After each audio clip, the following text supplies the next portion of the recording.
The fluorescent lights buzzed faintly overhead, casting a sterile glow across the conference room table. I adjusted my tie for the third time in as many minutes, more out of nervous habit than necessity. Business meetings were supposed to be straightforward, numbers, projections, handshakes, but something about today felt different. Maybe it was the way my client had smiled during our initial phone call, his voice smooth and warm like honey drizzled over toast. Or maybe it was just me, projecting some unspoken longing onto a man I'd only heard but never seen. My name is Daniel Harper, and if you asked anyone who knew me professionally, they described me as meticulous, driven, and perhaps a little too serious for my own good. They wouldn't mention the late nights spent staring at the ceiling, wondering when life would stop feeling like an endless checklist. At 34, I'd built a career most people envied, senior account manager at one of the city's top marketing firms. But beneath the polished exterior lay cracks I tried hard to ignore, a gnawing loneliness that no amount of success could fill. I glanced at my watch again, then toward the door. He was late. Of course he was. Clients always seem to have this knack for making you wait, as though testing your patience was part of their due diligence. Still, there was something oddly fitting about the delay. It gave me time to think, to prepare myself mentally for whatever lay ahead. Not that preparation ever truly helped when emotions got involved. When the door finally swung open, I looked up, expecting the usual suit and tie archetype. Instead, I froze mid-breath. Standing there was a man who didn't belong in this sterile, corporate setting. His dark hair fell slightly tousled around his ears, framing sharp cheekbones and piercing green eyes that seemed to see straight through me. He wore a tailored navy blazer paired with jeans that hugged his frame just enough to suggest he cared about style without trying too hard. There was an ease about him, a quiet confidence that made the air feel heavier somehow. "Sorry to keep you waiting," he said, his voice low and steady, carrying just a hint of amusement. "You must be Daniel." His words snapped me back to reality. "Yes, hi. And you're Ethan?" I stood quickly, extending my hand before realizing how awkwardly formal the gesture felt. He took it anyway, his grip firm, yet lingering just a fraction longer than necessary. My pulse quickened despite myself. Ethan nodded, pulling out the chair across from me and settling into it with the kind of casual grace that only comes naturally to certain people. "That's right. Thanks for meeting me on such short notice." His smile was disarming, softening the edges of what might otherwise have been perceived as arrogance. It wasn't just his appearance that intrigued me. It was the way he carried himself, like someone who knew exactly who he was and didn't feel the need to prove it to anyone else. As we began discussing the details of the project, a rebranding campaign for his tech startup, I found myself struggling to focus. Every word he spoke seemed layered with meaning, every glance heavy with unspoken questions. Was it intentional? Or was I reading too much into things, projecting my own desires onto a situation where none existed? It didn't help that Ethan had a way of leaning forward when he talked, resting his forearms lightly on the table. The sleeves of his blazer rode up just enough to reveal strong wrists, and I caught myself wondering what those hands might feel like against mine. Not in a handshake, but in something far more intimate. I shook the thought away almost immediately, chiding myself for letting my imagination run wild. This was business, nothing more. But even as I reminded myself of that fact, I couldn't deny the undercurrent of tension between us. It wasn't overt, not the kind of thing anyone else would notice, but it was there all the same. A subtle dance of glances, pauses, and carefully chosen words. When Ethan mentioned needing to grab coffee later, his tone light and conversational, I felt my stomach tighten inexplicably. "I know a great place nearby," he added, tilting his head slightly as though gauging my reaction. "If you're free after this, that is." For a moment, I considered declining, reminding myself of the boundaries I'd worked so hard to maintain. But then I nodded, surprising even myself. "Sure," I said, my voice steadier than I expected. "That sounds nice." And just like that, the line between professional and personal began to blur, leaving me both exhilarated and uneasy. Little did I know, this meeting would mark the beginning of something far more complicated and beautiful than either of us could have anticipated. The cafe Ethan suggested was tucked away on a quiet side street, its windows fogged slightly from the steam of freshly brewed espresso. It wasn't the kind of place you stumbled upon by accident. It felt deliberate, like Ethan himself. As we stepped inside, the scent of roasted coffee beans mingled with something faintly sweet, cinnamon maybe. And for a moment, I forgot why I'd been so nervous about this impromptu meeting. Ethan ordered first, his voice carrying an easy familiarity with the barista that made me wonder how often he came here. He turned to me then, one eyebrow raised in silent inquiry. "What's your poison?" he asked, his tone teasing but not unkind. "Just a black coffee," I replied, opting for simplicity over indulgence. Something about being around him made me want to keep things uncomplicated. Even though everything else about this situation screamed otherwise, that we found a small table near the back, tucked into a corner where the hum of conversation faded just enough to make our own voices feel intimate. Ethan leaned back in his chair, cradling his latte between both hands as though savoring its warmth. For someone who had just walked into my life less than 2 hours ago, he seemed remarkably at ease. Me? Not so much. "So," he began, tilting his head slightly as if studying me. "Tell me something about yourself that isn't on your LinkedIn profile." I blinked, caught off guard by the question. Most people stuck to safe topics during work-related meetings, industry trends, mutual connections, maybe the weather if they were feeling particularly daring. But Ethan wasn't most people. Well, I hesitated, fumbling for words. "I guess I'm not great at small talk." He chuckled softly, and the sound sent a ripple through me, unexpected but undeniable. "Fair enough. Let me rephrase. What gets you out of bed in the morning?" His gaze was steady, curious, and entirely too perceptive. I shifted uncomfortably in my seat, suddenly hyper-aware of how ordinary my answer might sound compared to the charisma radiating off him.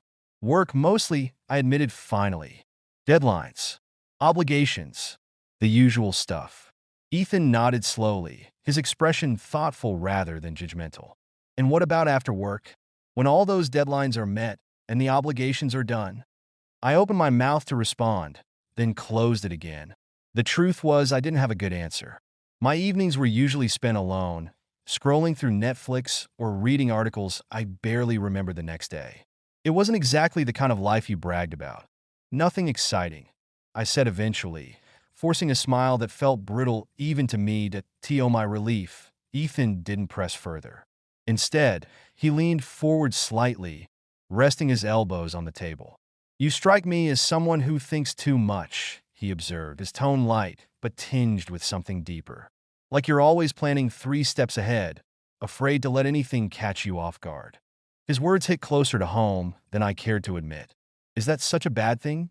I countered, trying to deflect with humor. "Planning keeps things predictable." "Predictable can be safe," he agreed, his green eyes locking onto mine. "But it can also be boring." There it was again, that subtle challenge in his voice, as though he saw right through the carefully constructed walls I'd built around myself. Part of me wanted to argue, to defend the choices that had brought me this far. Another part, a quieter, more vulnerable part, wondered if he was right. Our conversation flowed effortlessly after that, shifting from work to hobbies to random musings about life. Ethan had a way of drawing people out, of making them feel seen without ever being intrusive. By the time we left the cafe, the afternoon sun had dipped low in the sky, casting long shadows across the pavement. We walked together toward the parking lot where my car was parked, neither of us in any particular hurry to say goodbye. It was there, standing beside my car, that the moment happened, the one I would replay in my mind countless times over the coming days. Ethan paused, turning to face me fully. "Thanks for humoring me today," he said, his lips curving into a soft smile. "Most people wouldn't stick around for coffee after a business meeting." "I could say the same about you," I replied, surprising myself with the honesty in my tone. "You didn't have to invite me." For a beat, neither of us spoke. The air between us seemed charged, electric, as though the universe itself was holding its breath. Then Ethan reached out, brushing his fingers lightly against my arm. It was the briefest touch, fleeting and almost imperceptible, yet it sent a jolt through me that I couldn't ignore. "I'm glad I did," he murmured, his voice low enough that only I could hear. And just like that, he stepped back, giving me space to process whatever it was that had just passed between us. As I drove home that evening, my thoughts raced faster than the city streets blurring past my windshield. What was happening here? Was Ethan simply being friendly, or was there something more beneath the surface? More importantly, what did I want from this? Because pretending I hadn't felt that spark earlier would be lying to myself. The uncertainty gnawed at me, feeding into the insecurities I'd spent years trying to bury. What if I misread the signals? What if I let myself hope for something that wasn't real? Society had taught me early on to guard my heart, to keep certain desires locked away where no one could see them. Yet here was Ethan, dismantling those defenses piece by piece, leaving me exposed in ways I hadn't anticipated to be by the time I pulled into my driveway. Exhaustion weighed heavily on my shoulders, not from the day itself, but from the whirlwind of emotions swirling inside me. I sat there for a while, staring at the steering wheel as if it held some kind of answer. All I knew for sure was that this meeting, a simple business transaction that should have ended hours ago, had become something far more complicated. And deep down, despite the fear and doubt clawing at the edges of my resolve, I couldn't bring myself to regret it. The next few weeks unfolded in a rhythm I hadn't anticipated. What began as a single business meeting turned into a series of encounters, some planned, others spontaneous, that blurred the line between professional and personal. Ethan had a way of inserting himself into my life with an ease that felt both exhilarating and terrifying. One day, he'd text me out of the blue to ask about a project detail. The next, he'd casually suggest grabbing dinner, because we're both working late anyway. Each interaction left me more tangled up than the last. It was during one of these impromptu dinners that I realized how effortlessly we connected outside the confines of work. We'd ended up at a small Italian restaurant downtown, its dim lighting casting a golden glow over the worn wooden tables. The kind of place where you could hear the faint hum of conversation, but still feel like you were in your own little world. Ethan ordered for both of us without asking, a bold move that might have annoyed me if it weren't for the fact that he somehow knew exactly what I liked. Spaghetti carbonara for him, mushroom risotto for me. "This is nice," he said after the waiter left, leaning back in his chair with an easy smile. "Nos precios, no deadlines. Just food." I raised an eyebrow, feigning skepticism. "You say that now, but wait until the check comes. Then we'll see who's calculating margins in their head." He laughed, the sound rich and warm, and I found myself smiling despite myself. There was something infectious about his energy, a lightness that made even mundane moments feel special. As the meal progressed, our conversation drifted from work to music, his passion for vinyl records versus my preference for playlists, and then to childhood memories. He told me about growing up in a small coastal town, how he used to spend hours skipping stones on the beach while dreaming of bigger things. I shared stories of my own suburban upbringing, complete with awkward middle school dances and summers spent hiding indoors with books instead of playing outside. By the time dessert arrived, a decadent tiramisu we split between us, I felt lighter than I had in years. It wasn't just the wine or the company. It was the realization that being around Ethan didn't require pretense. With him, I could simply be. That thought alone was enough to send a shiver down my spine. Not entirely unpleasant, but tinged with unease. Letting someone see you so clearly came with risks, ones I wasn't sure I was ready to take. That a few days later, Ethan invited me to join him for a weekend hike. "It's not work-related," he assured me when I hesitated. "Just fresh air, trees, maybe some bad puns about squirrels. You need a break, Daniel." His insistence was hard to resist, especially when paired with that knowing look of his, the one that suggested he already knew I'd say yes. So on Saturday morning, I found myself driving to a trailhead an hour outside the city, my hiking boots feeling unfamiliar after years of neglect. When I arrived, Ethan was waiting by his car, dressed in fitted jeans and a flannel shirt rolled up to his elbows. He looked impossibly casual yet put together, as though nature itself had conspired to make him look good. "You made it," he called out, waving enthusiastically. "I was starting to think you'd bail." "Not a chance," I replied, though part of me wished I had. Hiking wasn't exactly my forte, and the idea of spending hours alone with Ethan in the wilderness felt daunting in ways I couldn't fully articulate. The trail wound through dense woods, sunlight filtering through the canopy in dappled patches. The air smelled earthy and alive, filled with the rustle of leaves and the occasional chirp of birdsong. Ethan walked slightly ahead of me, pointing out interesting plants and recounting stories about previous hikes he'd taken. At one point, he stopped abruptly, crouching down to pick up a smooth stone. "Here," he said, tossing it to me. "For luck." I caught it reflexively, turning it over in my palm. It was cool and weighty, its surface polished smooth by time and water. "What am I supposed to do with this?" I asked, half teasing. "Keep it," he said simply, standing up again.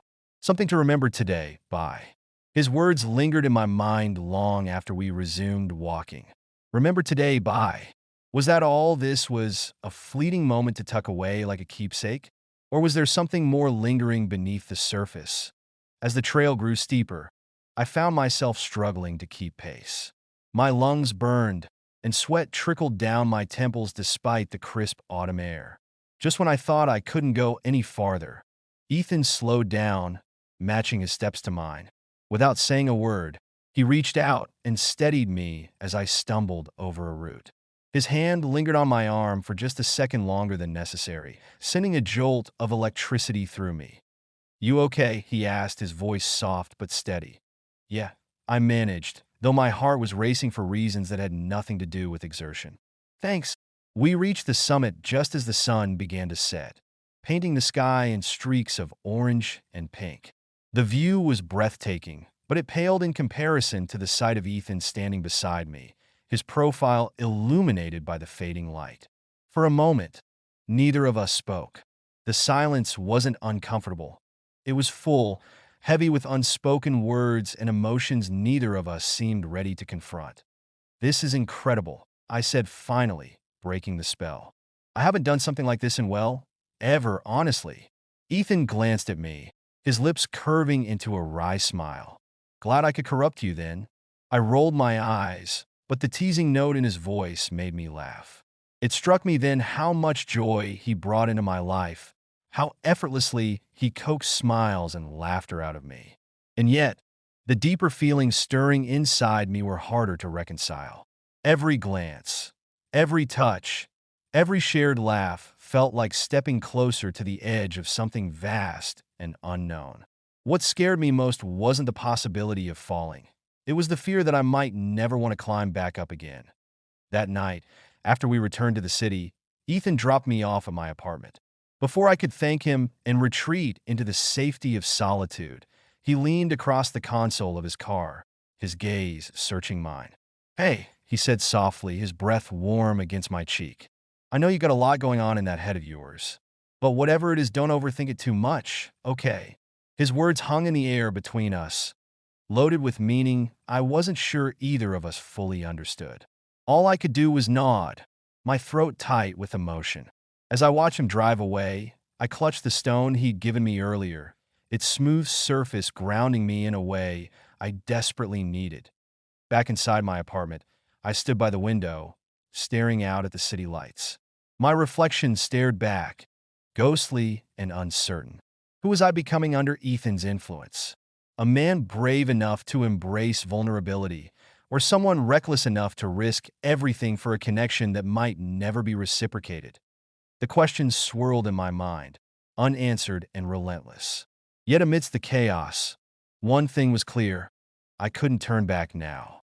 Whatever this was between us, friendship, attraction, something more, it had already taken root, weaving itself into the fabric of my life in ways I couldn't undo.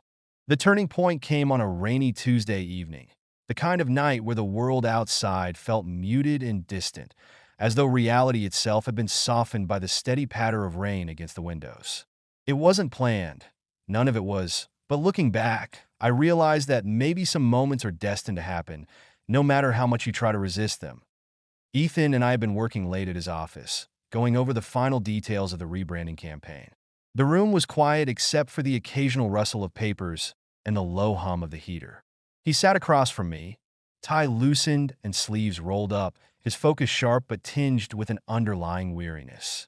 For hours, we'd been nothing more than two professionals hashing out logistics. But beneath the surface, something simmered, a tension that neither of us acknowledged, yet both felt acutely. When the clock struck 9, Ethan leaned back in his chair with a sigh, rubbing his temples. "I think we've earned a break," he said, his voice softer now, less formal. "Want some coffee? Or wine?" He glanced at me, a playful glint in his eye. "Something tells me you could use the latter." I hesitated, knowing full well that accepting would blur the lines even further. But the thought of staying in this charged atmosphere without release was unbearable. "Wine sounds good," I admitted, closing the folder in front of me, that he grinned, standing to retrieve a bottle from the small bar tucked into the corner of the room. As he poured 2 glasses, I watched him move, the fluidity of his gestures mesmerizing. There was something almost poetic about the way he carried himself, confident yet unhurried, as if he existed in a rhythm all his own. That we settled onto the couch near the window, the city lights twinkling faintly through the rain-specked glass. For a while, we talked casually, letting the conversation drift from work to music to random musings about life. But as the wine loosened my inhibitions, I found myself opening up in ways I hadn't intended. "You ever feel like," I started, then paused, unsure how to articulate the weight pressing on my chest. "Like you're living someone else's life?" Ethan tilted his head, studying me with an intensity that made my pulse quicken. "All the time," he admitted quietly. "But I guess the trick is figuring out which parts are yours and which parts belong to everyone else." His words resonated deeply, striking a chord I hadn't realized was there. I looked down at my glass, tracing the rim with my finger. "What if you don't know where the line is anymore?" He didn't answer right away. Instead, he reached out, placing his hand gently over mine. The touch was electric, sending a jolt through me that left me breathless. His palm was warm, calloused in places, and impossibly grounding. "Maybe the line doesn't matter," he murmured, his voice barely above a whisper. "Maybe what matters is who you're willing to cross it for." My heart pounded so loudly I was certain he could hear it. I wanted to pull away, to retreat into the safety of distance and denial, but I couldn't. Not when his eyes held mine with such unguarded sincerity. In that moment, I saw everything I'd been too afraid to acknowledge. The longing, the vulnerability, the hope. "Ethan," my voice cracked, the single word carrying more weight than I intended. He shifted closer, his free hand brushing a strand of hair from my forehead. "Daniel," he said, his tone tender but firm. "You don't have to say anything. Just let yourself feel it." And then, before I could respond, he closed the gap between us. His lips met mine in a kiss that was equal parts tentative and overwhelming. It wasn't perfect. Our noses bumped awkwardly, and I froze for half a second, stunned, but it was real. So achingly real. His hand cupped the back of my neck, drawing me closer, and I surrendered, letting the warmth of his embrace wash over me. Time seemed to stop. The rain outside faded into white noise.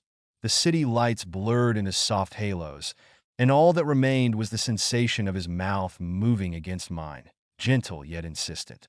When we finally pulled apart, breathless and trembling, I couldn't bring myself to look away. His eyes searched mine, seeking reassurance or regret. I wasn't sure which. "I'm sorry," he whispered, though his expression said otherwise. "I shouldn't have." "No," I interrupted, surprising even myself with the conviction in my voice. "Don't apologize." Relief washed over his face, followed quickly by something deeper, gratitude, maybe, or relief. "Okay," he said simply, his thumb brushing lightly over my cheek. "Then tell me what you're thinking." What was I thinking? That I'd spent years building walls only to have him dismantle them piece by piece? That every fiber of my being screamed this was reckless, dangerous, wrong. And yet, somehow, it felt exactly right? That I was terrified, exhilarated, and utterly undone. Instead of answering, I leaned in again, capturing his lips with mine. This time, there was no hesitation, no doubt.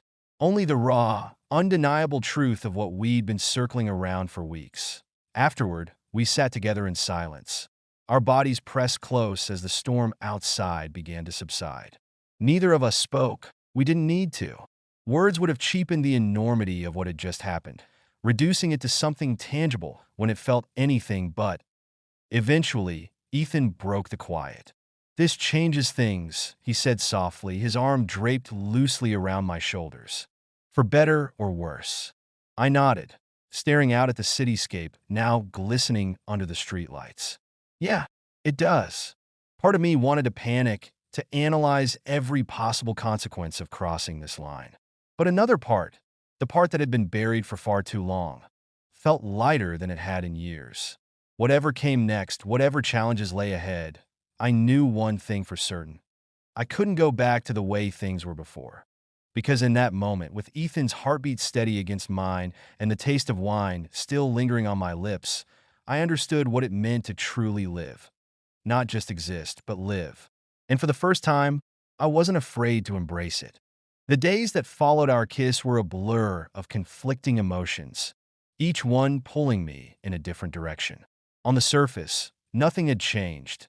Ethan and I still met for work meetings, exchanged emails about project updates, and maintained the same professional demeanor we'd always had. But beneath the facade, everything was different. Every glance, every casual touch carried the weight of what we now shared, and the uncertainty of where it would lead. At first, I tried to convince myself that we could compartmentalize this new dynamic, keeping our personal connection separate from our professional one. It was a fragile illusion, though, and it didn't take long for cracks to form. The tension between us was palpable, charged with unspoken questions and unresolved feelings. Were we moving too fast? Had we crossed a line that couldn't be uncrossed? And most importantly, what did either of us truly want? It wasn't just my internal conflict that complicated things. External pressures began to mount as well.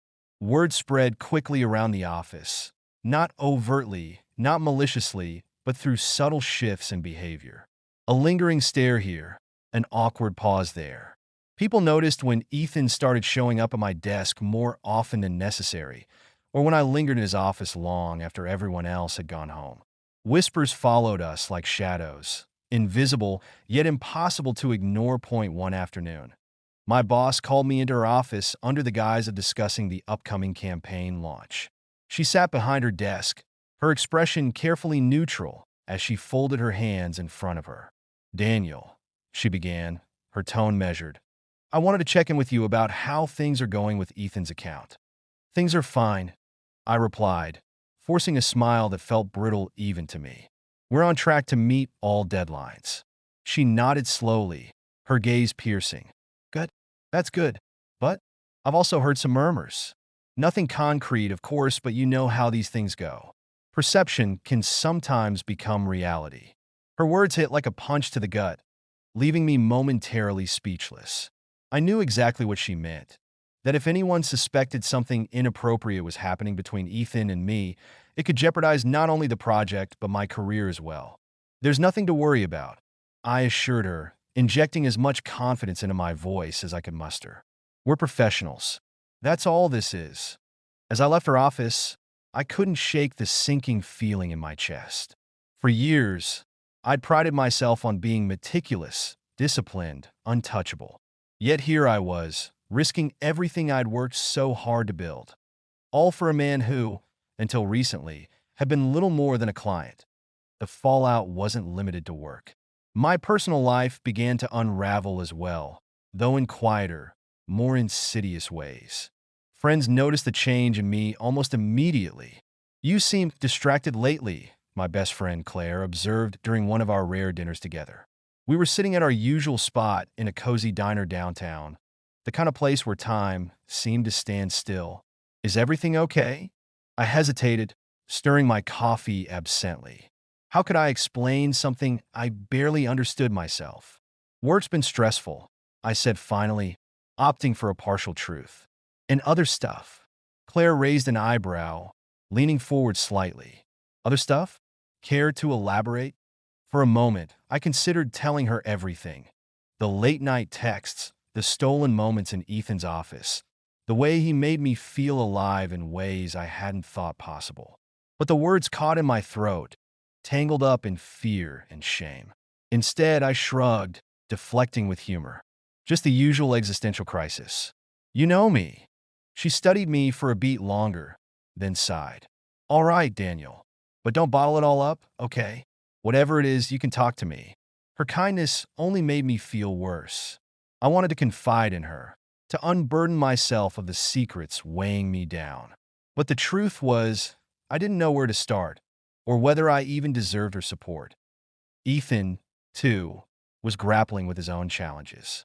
One evening, after another long day of pretending everything was normal, he invited me to his apartment.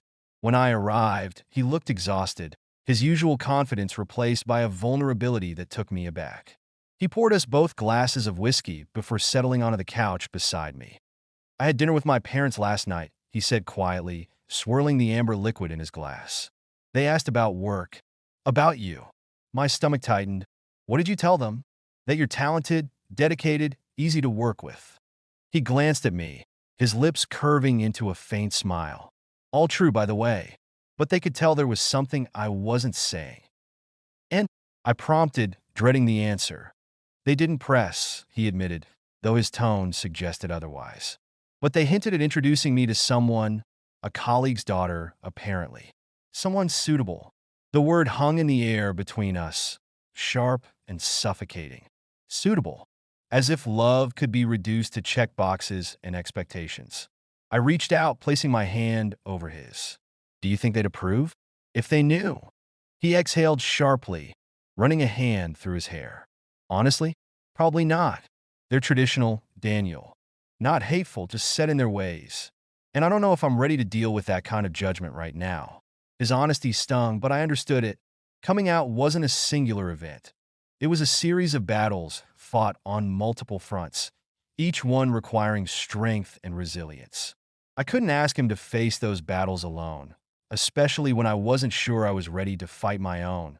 Despite the obstacles, there were moments of light amidst the chaos.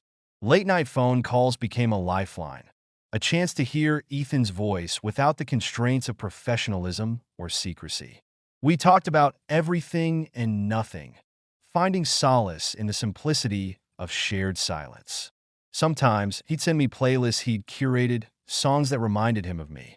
Other times, I'd find random notes tucked into documents he sent over, little reminders that no matter how complicated things got, we were still connected. But even those small joys came with a price. The guilt gnawed at me constantly, whispering doubts I couldn't silence. Was I being selfish, putting my desires above everything else? What if this ended badly, for both of us? And yet, despite the fear, I couldn't bring myself to walk away. Every time I considered cutting ties, the memory of his kiss, his laugh, his unwavering belief in me pulled me back. One particularly grueling week culminated in a confrontation neither of us saw coming. We were in the middle of a team meeting when Sarah, one of our junior designers, made an offhand comment about office romances causing drama. The room fell silent, all eyes turning toward Ethan and me. His jaw tightened, and I felt my face flush with heat. After the meeting, he cornered me in the hallway, his expression stormy. We need to figure this out, he said, his voice low but urgent. This isn't sustainable, Daniel. We can't keep hiding like this. I know, I replied, my voice trembling. But what choice do we have? If we come clean, we risk losing everything. He stared at me for a long moment, his frustration giving way to something softer. Sadness, maybe, or resignation. Then what do you want? He asked finally. Because I can't keep doing this unless I know you're all in. The question hung between us, heavy and unrelenting. What did I want? To live authentically, without fear or compromise. To wake up every morning knowing I was loved, not because of who I pretended to be, but because of who I truly was. But wanting something and having the courage to pursue, it were two very different things. I don't know, I admitted, my voice barely audible. But I'll figure it out. I promise. He nodded, though his eyes betrayed the doubt lingering beneath his calm exterior. Take your time, he said softly. But don't take too long. because I can't wait forever." As he walked away, I stood frozen in the hallway, the weight of his words settling over me like a second skin. For the first time, I realized just how precarious our situation was and how much rested on the decisions I had yet to make. The turning point came on a cold, gray morning, the kind where the world feels heavy with the weight of decisions left unmade. I woke up to an empty apartment, the silence pressing down on me like a physical force.